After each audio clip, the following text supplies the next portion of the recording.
Welcome back, good people. Welcome back to another video. Thank you for tuning in. Thank you. Do me one. Oh, hold on. Safety first, right? You don't like my mask? Oh, you can't hear me. Oh, my bad. What up, good people? Welcome back to another video. You're obviously back because you enjoyed the last one we put up, so you want more. Well, guess what? You got more. This young lady coming up next, I feel like I have a close relationship with, being that I coached her senior year at the University of Southern Mississippi. We got a lot of good nuggets. Got a lot of good information from her. I think you guys will enjoy it. But first, before I show you anything, subscribe to the channel. Hit that bell notification. And that way you will be reminded that every time I post anything to YouTube, you will be notified. Like it. Put all your comments down below. I know I told you to comment on the last video and there was no way to comment. That was my bad. I'm new to this whole YouTube thing. So I had to take the plum video down and then repost it. So it was just all out of whack. My bad. If you want to comment on that video, by all means, go do that. It's on the channel. I even posted somewhere in the description to go rewatch it if you want to. And if you have questions, just post it below. But yeah, anyways, thank you guys for tuning in yet again. And don't forget to subscribe, like, comment, hit that bell so you get all the notifications. Do what you gotta do. Support us. Do what you gotta do. Yeah, enjoy it. And we'll see you soon. Peace. Yeah, that wasn't a very good outro, but yeah, thanks for tuning in. Peace. Okay. So first thing, let's start with this. Who is Jamierra Faulkner? Jamierra Faulkner is just a person from West Palm Beach, Florida. Went to school in Mississippi at Southern Miss, and I got drafted 2014 to the Chicago Sky in the WNBA. Hard worker, a dedicated person to my craft and getting better on and off the court. What is one of your proudest achievements thus far? One of my proudest, probably for sure, is graduating from college. Like, a lot of people would think it'll be like something dealing with basketball, but it's really not. It's graduating from college, because coming up, I always hated school. I wasn't the smartest one. And for me to be able to do that, I think that was, I'm very proud of myself for doing that. So since I was there when you graduated college, since I coached you your last year, can you explain how that happened? I think I still got the video. I'll play it like in the middle of this video, but like explain how that whole process happened. Oh yeah. So I was at school and I was just getting feedback from Coach McNellis that I may be drafted. So I was trying to No. This was after I got drafted and I had to go to camp. I had to leave for camp. Yeah. So I had to get like all my work done, and my teachers were very understanding. It was in the summertime in August, I believe. Coach McNellis came, a president came, and they all presented me my degree halftime during one of the games against Atlanta, like on live TV. It was so dope. Let me tell y'all something. That doesn't happen, but it happened to her. So it's kind of cool. Right. So let's talk about family. I know family is very, very important to you. You going to Mississippi and being from Florida. Let's talk about that. How close you are to your family. Yeah, I'm super close to my family. Like, and I don't get much time at home or like free time in general. But when I do, like, I always find myself back home. Like, it's not like a vacation spot or I'm going to see somebody else. Like, I'd rather go home and be with my family and laugh and eat and just have a good time. Like, I got all my immediate family tattooed on me. Like, we super close. Speaking of tattoos, where did the love for tattoos come from? I don't know. I have no idea. I just know I got my first tattoo in Hattiesburg. Some tattoo shop on 4th Street. and I had got my mom's name in my on my back. And like soon as they started, I was thinking, I'm like, bro, what am I doing right now? But I had to go on with it. So after I got done, I was like, yo, I like this. Like it wasn't too bad. I like it. So I got another one, and then I got another one. Then I lost count after that. That's funny. And so how many? You don't know how many you have right now, right?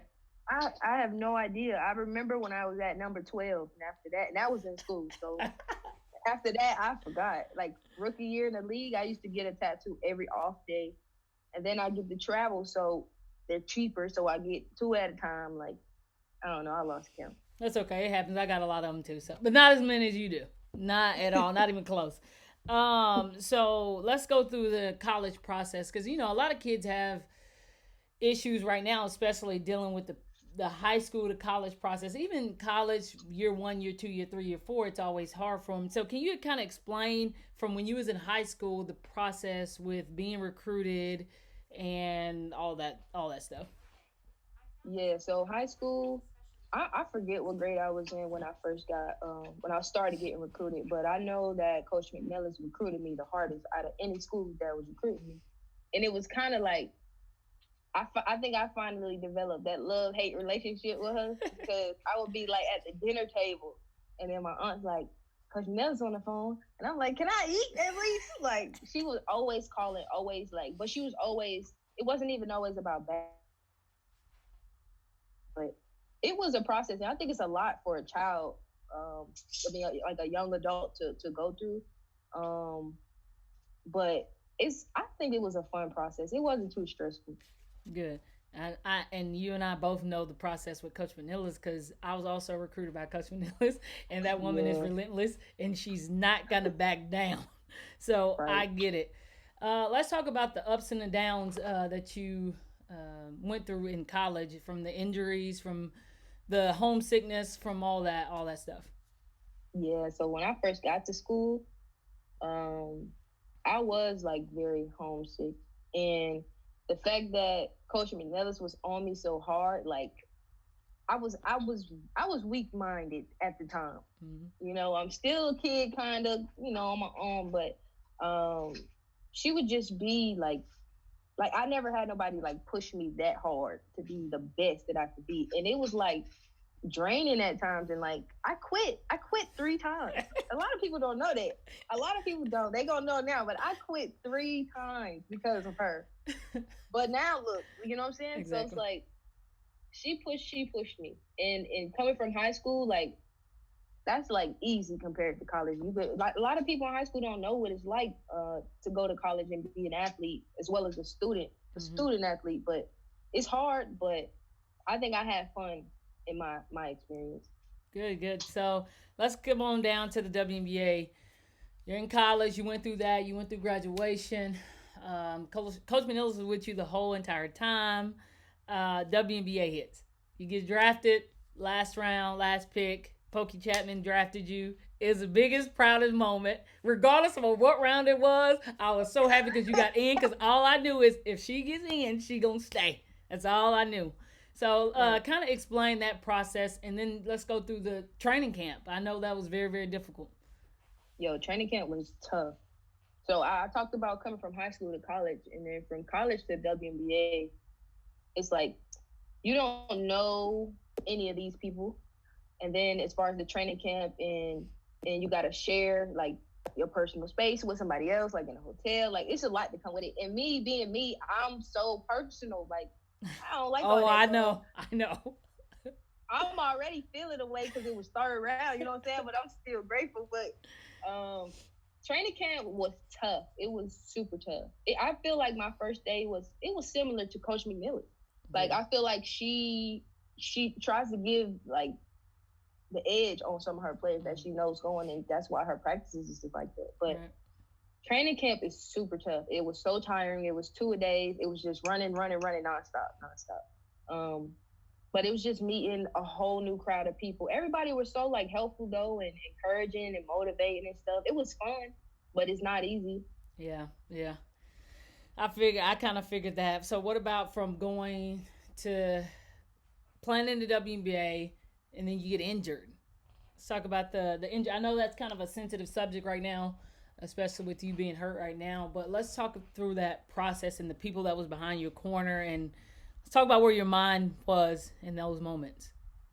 Yeah, so the first time I got hurt, I was actually in Israel, and I actually hyperextended my left knee. Mm-hmm. It was our last game of the season. Like win or lose, it was our last game, and I hyperextended my left knee. So that's when I started having some problems.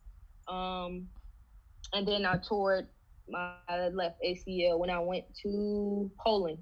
Went to Poland, got back right, and I started playing again. And we played Dallas. I think it was in July, and I tore my right one. Got back right. In the meantime, I was having a lot of scopes, laid down too much scar tissue, and then recently in Russia, I tore my meniscus on the lateral outside of my right leg. Right. So the very first time I did it, I was super discouraged. I had no idea like how the pain was gonna be, the recovery was gonna be, even if I could even play again. So I get through it and I tear the second one, and I'm already accepting the fact that I know I just tore it 10 times worse before they even, run some tests. I already know. So I'm trying to accept it on the table. I'm just trying to take it in. But I knew what I had to do to get back. So actually my second time was a lot easier. It was a lot easier than the first time because I knew what to expect. And then doing the meniscus, I'm like, okay, let me have a seat for a while. Right. It's like I have the support around me. I think if I didn't have the support, it would be a lot harder, and I'd probably, be a lot more discouraged. But, thank God for the people that I have around me. Absolutely, for sure. I told you I wasn't gonna keep you long. But is there any advice that you want to give these kids from coming from high school, the process through college, and those who aspire to be a WNBA player? I tell kids all the time, you have to be, once you get to college, not even once you get to college, from right now, wherever you are, you have to be a student first. You have to have the right grades to even get there, right. to even get up to college and play ball and even get a chance at the WNBA. You gotta have the grades right. You gotta be coachable. Mm-hmm. There's a lot of players out here that's not coachable, and they end up, not making it as far as they can because they don't listen. So right. Work hard. And be coachable and just buy into what your coaches are teaching you. Absolutely. So you don't know about this. This is bonus round. Oh yeah! It's just funny. Round. It's bonus round. It's just some questions that you don't know. Like you would probably know some, but most likely you won't know, and it's gonna freak you out because of the pressure. The questions I'm gonna ask you, but it's gonna be funny. Okay, look. So first question. Let's see where you stand with this. How many letters are in the alphabet? 26. Ding, ding, ding, ding. What state did the Boston Tea Party take place? Massachusetts. Yep. Ding, ding, ding, ding. There were 13 puppies. All but 8 died. How many you got left? 8. Ding, ding, ding, ding. How many feet in an inch? Ain't no feet. Ding, ding, ding, ding. All right. What 2 colors make up blue? Make up blue. What? Green and purple. Green and purple. We'll see about that answer. Okay, couple more. You're locked inside your car. Windows rolled down. Pouring rain. How do you get out? You get out the window or just open the door. The window's down. You're inside. Unlock it. That was the answer. Yeah. All right. Last question. Spell top. Top. T-O-P. Now say it twice. Fast. Top. Say it 3 times. Wait. No, you got it right. So spell top. Oh, C-O-P. Say it twice fast. Top. Say it 3 times. Top. Say it 4 times. Top. What do you do at a green light? You go. You'd be surprised at how many people say stop because they said top so many times. All right, you passed with flying colors. Good job. Thank you for joining. I appreciate you. Y'all make sure I'll put all her gear, JF21. Mine's not really updated. See her. Sorry for the drip. I'll put her link in the bio where you can get all this stuff from. I'll put all her social media accounts down below. So be sure to check her out. Jam, I appreciate you. Anytime. All right.